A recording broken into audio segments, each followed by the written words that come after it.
signs in their lifestyle that people can spot that they may be kind of destined to become an entrepreneur, right? It's quite funny. I've been in entrepreneurship for nearly 3 years, and it's probably about 2 months ago I've actually noticed a pattern in my own life. It's tracked right back to childhood, which was basically carried me to where I am right now. Okay, and like you said, you receive these shocks, you receive all these like kind of blows, and for me personally, I'd always tried to sell stuff.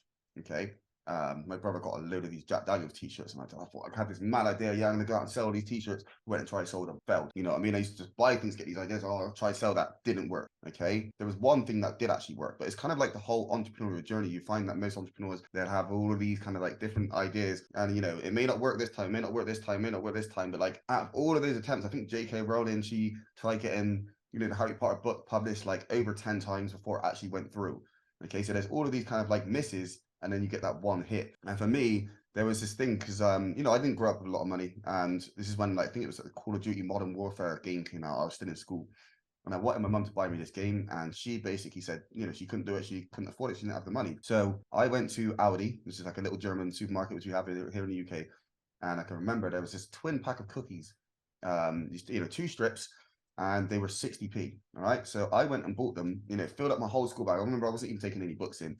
Filled up my whole school bag full of these cookies, and then I went into school and I sold them for £1 each. Okay, so you get 2 strips out of pack, you know, in the pack for 60p, and I sold it for £1 each. So it was £1.40 profit from each pack of cookies that I sold. Now it took me a week, and I managed to raise, I think it was like £45, and I went to game, you know, and I bought myself that Call of Duty game, and that was like my first and only successful, you know, entrepreneurial kind of like trait from as a kid, right? And I see it in kids these days. Some kids, you know, they go and, you know, put up their fizzy drink stands and go sell them on the side of the road. And these are, you speak to a lot of entrepreneurs, they have these kind of like stories of when they were a child. So I just don't know, did you ever have any kind of like similar experiences like that growing up? Yeah, I told you I grew up kind of poor. But my grandfather had built a church essentially with his bare hands. Dug a hole in the ground and like laid stones and built it all up. But anyway, what ended up happening is we ended up, I don't know if you know what a food bank is, right? So it's like anybody who has they don't really have foods or means to like eat or whatever. Like people put almost nearly expired food there and then they give it out to free. So we had like a card that they would give it to our church essentially. But what I would do is I would go there since it's pretty much like free or like 10 cent a kilo or 5 cent a kilo, you know, for like all the pallets that they would bring in of like different food. And I would go in and get like the snacks and junk foods and candies and whatever. So it was like either super, it's like almost like 90% profit essentially. And I would just take these things and I would go sell them as well at school. And like, you know, several instances and things like that, I would do stuff like that. Um, yeah.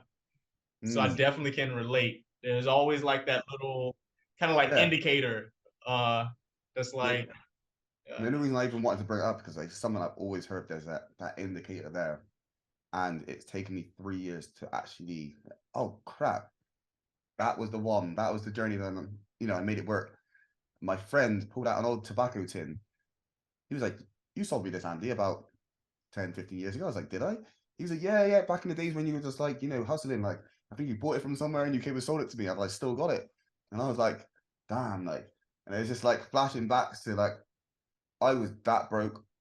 I was trying anything to just, you know, flip it, you know, make a few quid. And I guess that's where my mentality comes from of like, I'm willing to invest and take a risk on things, you know, and see a return later on down the line. Hasn't always worked out, but I guess that's always been my mindset.